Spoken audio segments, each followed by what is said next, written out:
کراچی کے ایک دیوبندی مفتی نے آپ پر جھوٹا الزام لگاتے ہوئے کہا ہے کہ انجینئر کو تو حضرت ابو سفیان کے ایمان لانے کا غم ہے، لیکن اس کا کھل کر اظہار نہیں کرتے۔ علی بھائی سے گزارش ہے کہ فرقہ دیوبندیہ کے اس کمزور گول کیپر کی مزید تسلی کرا دیں، شکریہ۔ کمزور گول کیپروں کی تسلی کرانے کی ضرورت نہیں ہے، ان کی عوام ہی کروا رہی ہے۔ ہماری خلاف جب ویڈیوز چڑھاتے ہیں نا تو ان کے نیچے لوگ خود ہی لکھ دیتے ہیں کہ ہے تو میں دیوبندی ہوں لیکن یہ ہمارے مفتی صاحب ہمارے فرقے کے کمزور گول کیپر ہیں، ہمیں بے عزت کروا رہے ہیں۔ پہلی تو بات یہ ہے کہ یہ دیوبندیوں کا عقیدہ کب سے ہو گیا ہے کہ وہ لوگوں کے دلوں کے حال بھی جانتے ہیں، کہ آپ لوگوں کے بارے میں اس طرح کومنٹس کرنا شروع کر دیں۔ اس کے پیچھے آپ کو نہیں پتا کتنی بڑی سازش چھپی ہوئی ہوتی ہے۔ بیسیکلی جب علمی دلائل میں کچھ لوگ فیل ہو جائیں نا تو وہ پھر انفیئر مینز یوز کرنا شروع کر دیتے ہیں، اور ہمارے ملک میں یہ طریقہ بڑا کامیاب ہے کہ آپ اگر کسی کو علمی طریقے سے قائل نہیں کر پا رہے نا تو پبلک کو اس کے اوپر چڑھا دیں، کوئی جا کے اس کا سر پھاڑ دے، کوئی جا کے اسے گولی مار دے، گستاخ ڈکلیئر کر دے۔ اس کے لیے ہر پبلک کے پاس لدن آ رہا ہے، علماء کے پاس اپنی پبلک کے لیے۔ بریلوی جب بھی کسی کا رد کرے گا نا، بریلوی مولوی، اور اس کے پیچھے اس کی یہ انٹینشن ہوگی کہ میں اپنی عوام کو اس بندے کے اوپر دوڑا دوں کہ چڑھ دوڑے اینٹی اسٹیٹ ایکٹیویٹی کے لیے، تو وہ کبھی یہ نہیں کہے گا کہ یہ گستاخ صحابہ ہے، وہ کہے گا یہ گستاخ رسول ہے، کیونکہ یہ لفظ بریلویت میں بکے گا، یا گستاخ اولیاء ہے۔ اب مجھے بتائیں اہل حدیث کے اندر یہ لفظ بک سکتا ہے کہ فلاں شخص گستاخ اولیاء ہے؟ اولیاء سے سب تو بڑے دشمن خود اہل حدیث نے، اولیاء سے مراد جو لوگوں کے بنائے ہوئے من دونہ اولیاء، تو یہ سودا تو نہیں بکے گا۔ جو بندیوں میں کبھی یہ سودا بک سکتا ہے کہ فلاں شخص گستاخ اہل بیت ہے، ان کو اہل بیت سے کیا لینا دینا؟ ہاں اگر جو بندیوں کو یہ بتایا جائے کہ فلاں شخص گستاخ صحابہ ہے تو یہ سودا بکے گا، اور یہی وہ کر رہے ہیں، چیپ حرکت۔ اسی طریقے سے آپ آ جائیں شیعہ کے اندر، شیعہ میں کیا یہ سودا بکے گا کہ فلاں شخص گستاخ صحابہ ہے؟ لیکن اگر شیعہ میں سودا بیچنا ہے تو آپ کہنا پڑے گا یہ مولا علی کا گستاخ ہے، یہ حسین کو باغی کہتا ہے، یہ یزید کا بڑا حامی ہے، یہ سودا بک جائے گا وہاں پہ۔ ہر جگہ ڈیفرنٹ سودا بکتا ہے، اور جب کوئی مولوی بول رہا ہو تو آپ یہ دیکھ لیا کریں کس اسٹیشن سے بول رہا ہے۔ جب دیوبندی بولے گا تو یہی سودا بیچے گا، اس لیے کہ ان کو پتا ہے کہ ہمارے پاس ایسے لوگ موجود ہیں، ہم جن کا دماغ خراب کر کے ہم نے پہلے پورے مسئلہ کا بیڑا غرق کروا لیا ہے۔ میں تو کہتا ہوں تبلیغی جماعت نہ ہوتی نا، دیوبندیت کا جنازہ نکل گیا تھا۔ تبلیغی جماعت دیوبندیوں میں ایسی ہے جیسے کہ آل امیہ میں عمر بن عبدالعزیز، اور اس کے بھی سرخیل مولانا طارق جمیل صاحب۔ ادروائز جو کچھ انہوں نے قتل و غارت کی کہانیاں یہاں پہ شروع کی تھیں اور جس طریقے سے انہوں نے دین کا جنازہ نکالنا شروع کیا تھا تو بیڑا غرق ہو جانا تھا۔ اچھا اب یہ کیا کر رہے ہیں؟ یہ پبلک کو بیسیکلی اپنی پبلک کو ابھار کے چڑھانا چاہ رہے ہیں کہ جی یہ تو وہ جناب بڑا گستاخ، کبھی کسی کی گستاخی کا الزام لگا دیتے ہیں، کبھی کسی کی۔ اور میرے بھائی حضرت ابو سفیان رضی اللہ تعالیٰ عنہ کے اوپر میرا کلپ موجود ہے، میری جو تھاٹس ہیں وہ تو ویڈیوز میں ریکارڈڈ ہے۔ میں مودودی صاحب والی بات کروں گا کہ میری باتیں چھپی ہوئی نہیں چھپی ہوئی ہیں، تو میں تو مودودی صاحب سے بھی اگلا ورژن ہوں، مودودی صاحب کی تو چھپی ہوئی تھی، میری تو ویڈیو میں ریکارڈڈ ہے۔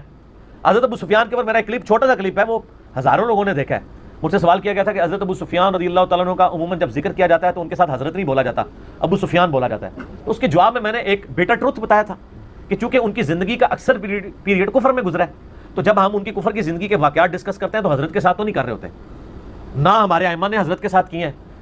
ابو سفیان کا قافلہ جا رہا تھا، دوسری طرف سے ابو جہل کا آ گیا، اور وہ اللہ تعالیٰ نے وعدہ کیا سورۃ الانفال میں دونوں میں سے ایک دے گا، تو ابو جہل کے ساتھ مڑ بھیڑ ہو گئی۔ اس کے بعد بدر میں تو شکست ہوئی، احد کے لیے ابو سفیان ہی سارا لشکر اکٹھا کر کے لایا تھا بدلہ اتارنے کے لیے۔ خندق میں پھر ابو سفیان آیا تھا، کرتے کرتے فتح مکہ کے موقع کے اوپر جب مسلمانوں کی ڈومیننسی اتنی ہوگی، پھر عباس ابن عبد المطلب کی یاری تھی ابو سفیان کے ساتھ، تو انہوں نے کہا کہ اب بھی تجھے یقین نہیں ہے، اگر تیرے بتوں میں کوئی جان ہوتی تو آج تجھے بچا لیتے، دیکھو محمد کا رب ان کے ساتھ کھڑا ہے، آج وہ فاتح کی حیثیت داخل ہو رہے ہیں، تو تجھے اب ان کے نبی ہونے میں کوئی شک رہ گیا؟ تو اس وقت انہوں نے اسلام قبول کیا، اور میں نے اس میں کہا تھا کہ یہ اسلام انہوں نے اس وقت قبول کیا جب بالکل موت کا ڈر سامنے آ گیا تھا، لیکن میں نے ساتھ یہ بولا تھا کہ ہم سے بہتر اسلام ہے، ہم باقی اصحاب سے کمپیئر کر رہے ہیں، جو قرآن میں ہے کہ جو فتح مکہ سے پہلے مسلمان ہوئے اور جو بعد میں برابر نہیں ہو سکتے۔ ٹھیک ہو گیا؟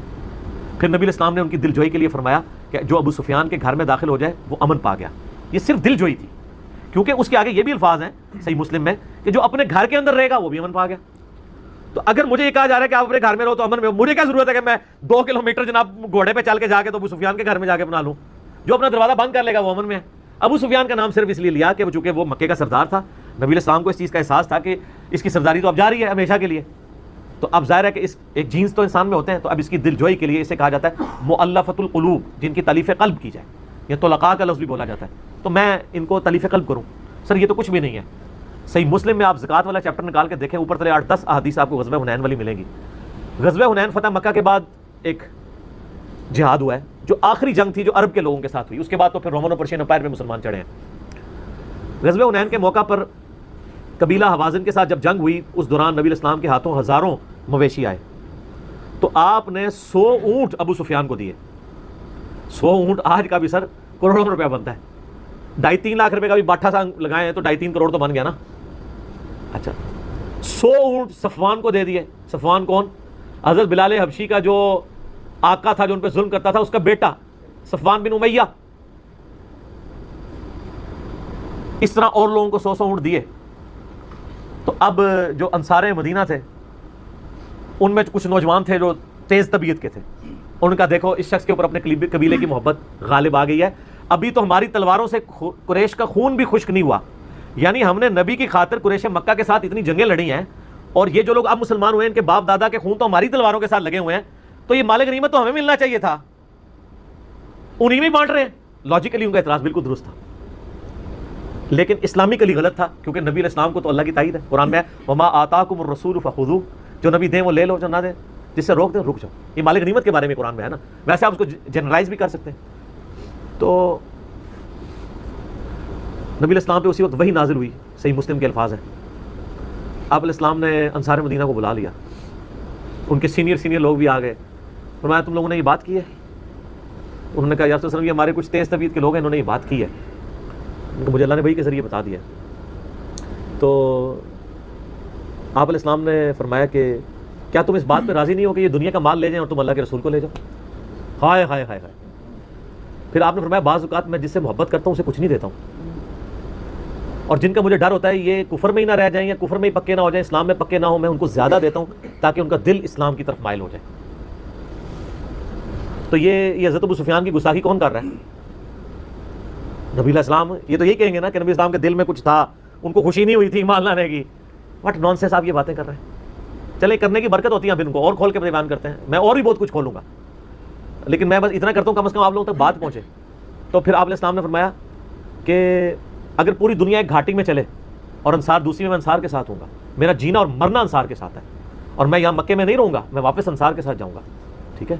اور آپ علیہ السلام فرمایا لیکن مجھے پتہ ہے انصار میرے بعد اور لوگوں کو تم پہ ترجیح دی جائے گی، تم صبر کرنا یہاں تک کہ حوض کوثر پہ آ کے مجھے ملنا، تمہارے ساتھ لوگ زیادتی کریں گے، اور حوض کوثر پہ جا کے کیا ہونا ہے؟ سحقا سحقا لمن غیر بعد، ان پہ پھٹکار ہو جنہوں نے میرے بعد دین کو بدل دیا، جن لوگوں نے سارے مدینہ کے ساتھ زیادتی کی ہے، آل امیہ نہیں کی ہے نا۔ یہ تو امتی والی روایت لے کے آتے ہیں، بخاری مسلم میں 8 حدیثیں ہیں کہ میرے حوض کوثر پہ لوگ آئیں گے، میں کہوں گا اصحابی اصحابی، یہ تو میرے ساتھی ہیں، تو کہا جائے گا یا رسول اللہ آپ کے بعد انہوں نے دین کو بدل دیا تھا، اب میں نہیں بتاتا وہ لوگ کون ہیں، جنرل تو میں آپ کو بتا دیتا ہوں کہ نبی علیہ السلام کی مبارک زندگی کے فوراً بعد جو لوگ منکرین زکوٰۃ بن گئے، مسلمہ کذاب کے ساتھ مل گئے، عرب قبائل، بخاری میں آتا ہے مرتد ہوئے، تو مرتد کون ہوتا ہے؟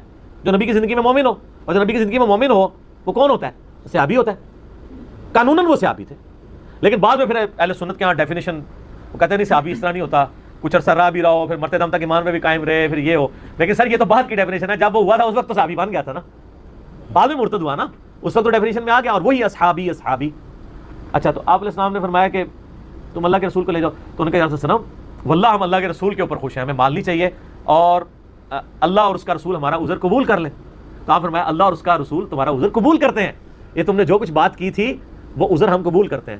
یعنی اعتراض تو جینوئن تھا، لیکن نبی کے اوپر نہیں کرنا چاہیے تھا، جذبات کے اندر ہوا، اس میں کوئی اسلام سے، نبی علیہ السلام سے نفرت نہیں تھی، بلکہ یعنی نبی علیہ السلام نے جو تعلیمات سکھائی تھی اسی کی روشنی میں انہوں نے ایک عدل کے اعتبار سے ڈیمانڈ کی، تو پھر نبی علیہ السلام نے کلیریفیکیشن دے دی کہ بھائی اس لیے کرتا ہوں تاکہ ان کا دل اسلام کے اوپر ٹھک جائے۔ اور اس سے بھی بڑھ کے آپ دیکھیں صحیح مسلم میں ایک حدیث ہے، آپ صحیح مسلم میں چیپٹر نکالیں حضرت ابو سفیان والا، ایک ہی حدیث ہے اس کے اندر، حضرت ابو سفیان کی فضیلت میں یہ ایک حدیث آپ کو ملے گی صحیح مسلم کے اندر، اس میں ملے گا کہ حضرت ابو سفیان جب اسلام قبول کر لیتے ہیں فتح مکہ کے موقع پر، تو نبی السلام سے آ کے ریکویسٹ کرتے ہیں یا رسول اللہ صلی اللہ علیہ وآلہ وسلم، مسلمان تو نہ مجھے اچھی نظر سے دیکھتے ہیں نہ میرے پاس بیٹھتے ہیں۔ یہ مسلمان انجینئر صاحب کی ویڈیوز نہیں دیکھتے تھے، یہ کون مسلمان تھے؟ صحابہ کرام۔ کیوں نہیں تھے بیٹھتے؟ بھائی ایک دن میں تو کسی کے دل میں کسی کے لیے محبت تو نہیں آ سکتی نا، جب آپ نے کئی سال پوری زندگی اس کے ساتھ لڑائیاں کی ہوں 22 سال تک، اچانک وہ کلمہ پڑھ لے تو آپ کو پھر ہضم بھی نہیں ہوتا۔ اور میرے نزدیک اسی موقع پہ وہ حدیث بھی ہے مسلم شریف کی کہ حضرت بلال حبشی، حضرت صہیب اور سلمان فارسی تینوں زہد کے امام بیٹھے ہوئے ہیں، اور ابو سفیان وہاں سے گزرتا ہے تو وہ کہتے ہیں کہ ابھی تو ہماری تلواروں نے اللہ کے دشمن سے اپنی دشمنی وصول یعنی اس کا بدلہ نہیں اتارا. تو حضرت ابوبکر وہاں سے گزرے ہوتے ہیں. حضرت ابوبکر کہتے ہیں تم مکے کے سردار کے بارے میں ایسی لینگویج تو نہ استعمال کرو. لیکن صحابہ کرام کو وٹ بھی تھا کہ یار پوری زندگی لڑتا رہا, اینڈ پہ کلمہ پڑھ لیا, ہم نے تو بدلہ اتارنا تھا اسے. وہ اپنی جگہ جینون تھا, یعنی اینڈ پہ آگے پی ٹی آئی جوائن کر لی ہے. آج کے دور میں بات کر رہا ہوں, ٹھیک ہے. تو نبی صلی اللہ علیہ وسلم کے کو جا کے حضرت ابوبکر صدیق نے جا کے بتایا کہ یا رسول اللہ صلی اللہ علیہ وسلم یہ دیکھیں, یہ بلال حبشی کو, سلمان فارسی کو اور صہیب کو ابو سفیان کے بارے میں کیسی بات کر رہے تھے, تو میں نے ان کو منع کیا. تو آپ علیہ السلام نے حضرت ابوبکر کو الٹا ڈانٹ دیا. آپ نے فرمایا تم نے ان کے دل دکھا دیے. آپ کو پتا تھا یار ان لوگوں نے قربانیاں کی ہوئی ہیں. حضرت ابوبکر کی للہ یہ دیکھیں, الٹے قدم واپس آئے اور کہا کہ میں آپ سے معافی مانگتا ہوں اگر آپ کی دل آزاری ہوئی ہو.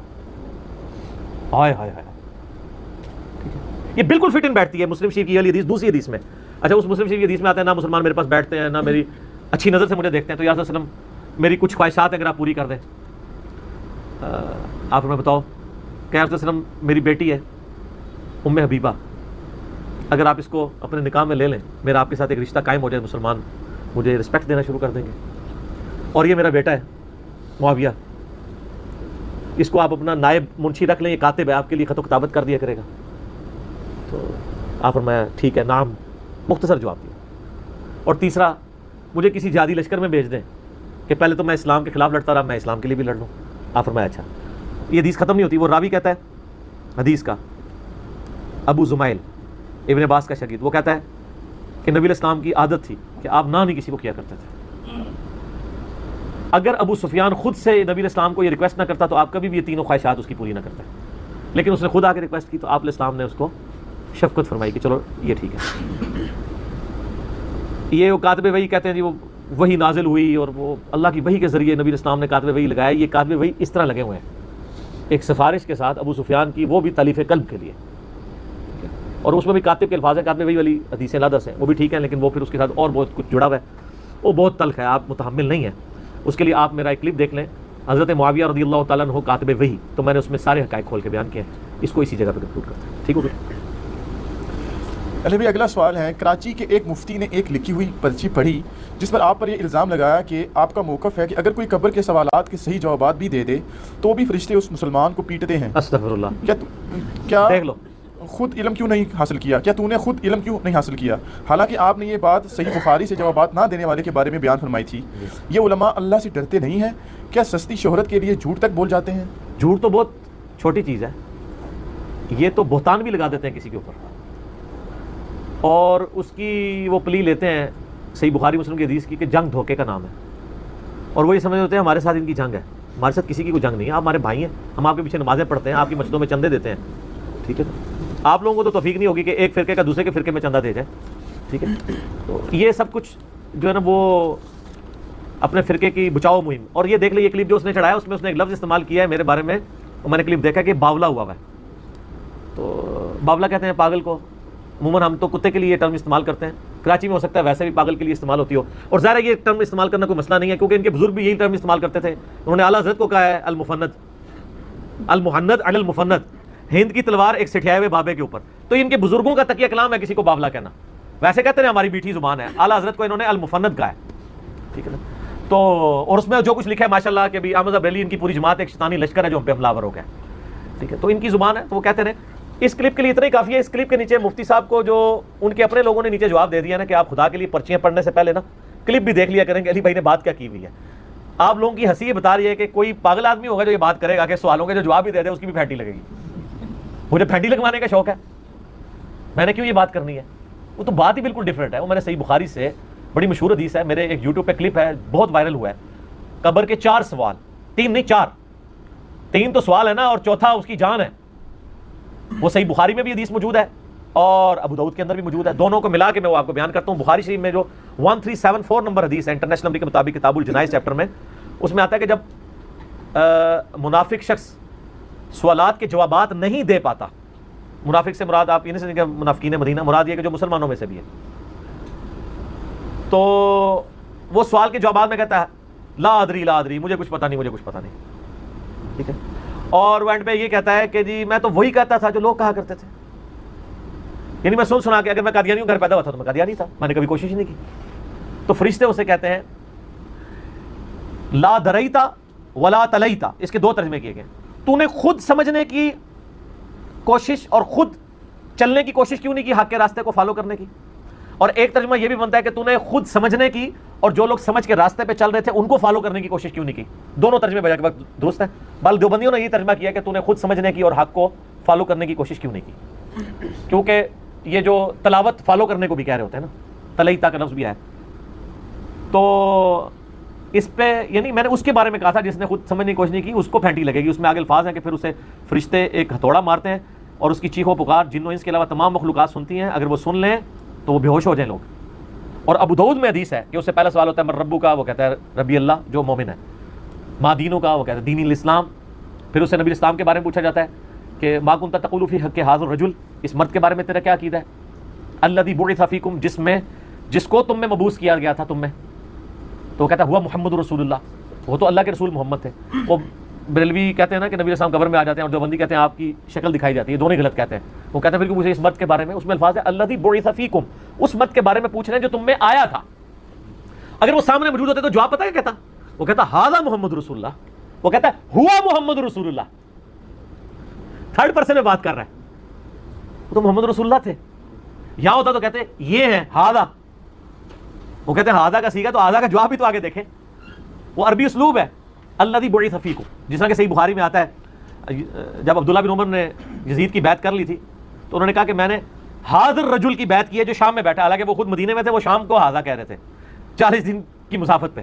تو مراد یہ جس کو ڈسکس کیا جا رہا ہے، ھذا سے مراد فزیکلی پریزنس نہیں ہے. کئی مدنی پھول میں ساتھ بتا دیتا ہوں آپ کو عقیدوں کے بھی تاکہ کلیئر ہو جائے. تو جب تینوں سوالوں کے جواب دیتا ہے نا تو فرشتے کہتے ہیں تو یہ چیزیں کیسے معلوم ہوئی. قبر کا چوتھا سوال اسی میں تو قیامت مضمر ہے. وہ کہتا ہے کہ میں نے کتاب اللہ پڑھی تھی، میں نبی الاسلام پر اللہ پر ایمان لایا اور میں نے ان کے سچ ہونے کی تصدیق کر دی. تو اس پہ میں نے بتایا تھا کہ اگر آپ کتاب اللہ نہیں پڑھیں گے، اس پہ عمل نہیں کریں گے، اس کا ترجمہ نہیں سیکھیں گے تو آپ کس طرح قبر کے سوالات کے جوابات دیں گے. تو ابو داؤد میں یہ حدیث تھی. میں نے کبھی یہ نہیں کہا کہ جو جواب دے دے گا اس کی پھینٹی لگے گی. اچھا یہ بغیر ٹکٹ کے یہ سارے کرتے ہیں مولوی میرے ساتھ، صرف دیوبندی نہیں کر رہے ہیں، بریلوی بھی، اہل حدیث بھی، شیعہ بھی. یعنی وہ پرچیاں پڑھ رہے ہیں اور اگر یہ کہہ رہے ہیں پرچی کسی نے لکھ کے دی ہے، سر مجھے کوئی لاکھ پرچیاں لکھ کے دینا کسی کے بارے میں. کبھی آپ نے دیکھا کہ میں نے جھوٹا الزام لگایا جب تک میں خود دیکھ نہ لوں. صحیح بخاری اور مسلم میں حدیث ہے کہ اس کے جھوٹا ہونے کے لیے کافی ہے کہ ہر سنی سنائی بات کو بغیر تحقیق کے آگے کر لے. کیوں یہ پرچیاں بن کے جھوٹ بولتے ہیں؟ صرف اس لیے تاکہ اپنی پبلک کو یعنی اپنی پبلک کو ایک میسج دے دیں کہ یہ تو یہ اس طرح کی باتیں کرتا ہے. اور نیچے دیکھ لیں مندی مقلد لگے ہوئے ہیں کہ ہاں واہ مفتی صاحب نے بہت پیاری بات کی ہے، کیسے ہو سکتا ہے. اوہ میرا کلپ بھی تو دیکھ لو، میں گل کی ہے. خام خواہ بغیر ٹک ٹو چار پڑھ دو اور دیکھیں ہر دوسرے کلپ کے اندر میرا نام لکھ کے چڑھا رہے ہوتے ہیں. پھر ہمیں مجبوراً بعض کا جواب دینا پڑتا ہے اور یہ صرف کمائی کرنے کے لیے کر رہے ہوتے ہیں. انہوں نے اپنے چینلز کو ویڈیوز کے ساتھ مونیٹائز کیا ہوا ہے، بیہودہ ویڈیوز کے ساتھ. میں نے آپ کو پہلے بتایا کہ میں وہ ویڈیوز لگاؤں نا، میرے چینل کی مہینے کی کمائی 15 سے 20 لاکھ روپے بنتی ہے. اور یہ اتنے کما رہے ہیں مہینے کی، سر سال کی نہیں. اور یہ جو آپ کی ایک یا دو ڈشیں بنا کے ہفتے میں ایک ویڈیو چڑھاتے ہیں وہ 1.5 لاکھ روپے کما رہے ہیں.